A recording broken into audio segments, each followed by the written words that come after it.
ಕಲಾವಂತರ ಇವತ್ತೆಲ್ಲ ನಿಜವಾಗ್ಲೂ ತುಂಬ ಅದೃಷ್ಟವಂತರು ನಮ್ಮ ಕಲಾವಿದ ಸ್ನೇಹಿತರು. ಭಾಳ ಕೇಳ್ಕೊಂಬಂದಿದ್ದಾರೆ. ಅವಾಗ ನಾವು ಅಂತ ಒಂದು ಹೆಸರನ್ನ ನಿಲ್ಲಿಸಬೇಕು ಅಂದರೆ ಬಹುಶಃ 10-15 ವರ್ಷ ತಗೊಂಡಿದ್ವಿ ನಾವು.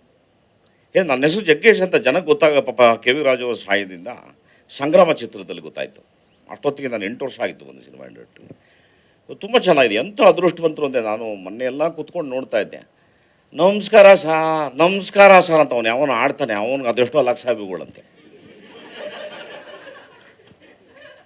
ನಾವು ಒಂದೊಂದು ಡೈಲಾಗ್ನ ಅಭ್ಯಾಸ ಮಾಡಿಕೊಂಡು ಅವರವರ್ಗಟ್ಲೆ ತಪಸ್ ಮಾಡಿಕೊಂಡು ನಾವು ಮಾಡಿ ಇಲ್ವೇ ಇಲ್ಲ. ನೋಡಿ ಎಂಥ ಕಾಲ ಬಂದ್ಬಿಡ್ತೆ. Hi friends, I love you ಅಂತಾಳು ಒಂದಮ್ಮ, ಅವಳಿಗೆ ಅದೆಷ್ಟೋ ಇದು ಅಂತೆ.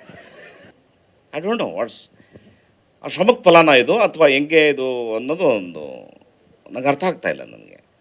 ಆಮೇಲೆ ಅದರಲ್ಲಿ ಏನು ಬರುತ್ತಲ್ಲ ಅದೇ ಸತ್ಯವಾಗ್ಬಿಟ್ಟಿದೆ ಇವತ್ತು. ನೀವೆಲ್ಲ ಕಷ್ಟಪಟ್ಟು ಟಿ ವಿ ಹಿಡ್ಕೊಂಡು ನೀವೆಲ್ಲ ರೆಕಾರ್ಡ್ ಮಾಡಿ ನೀವು ಬರೆದು ನೆಕ್ಸ್ಟ್ ವೀಕ್ ಬರುತ್ತೆ, ನೀವೆಲ್ಲ ಸುಳ್ಳಾಗ್ತಾಯಿದ್ದೀರಿ. ಆಯ್ ಫ್ರೆಂಡ್ ಅಂದರೆ ಅದೇ ಫುಲ್ಲು ಓ ಅಂತ ಹೋಗುತ್ತೆ. ಅದು ಯಾರು ಇಷ್ಟಪಡ್ತಾರೋ ಗೊತ್ತಿಲ್ವಾ. ನಾವು ಕಷ್ಟಪಟ್ಟು ದೇವರು, ದೇಂಡ್ರು, ದೊಡ್ಡವರು, ಚಿಕ್ಕವರು, ಸಮಾಜ ಅಂತ ಬಂದರೆ ನಿಧಾನ ಕುಂಟ್ಕೊಂಡು ತೆಳ್ಕೊಂಡು ಇವತ್ತು ಹೋಗುತ್ತೆ. ಅಂಥ ಕಾಲಘಟ್ಟಕ್ಕೆ ನಾವು ಬಂದಿದ್ದೀವಿ.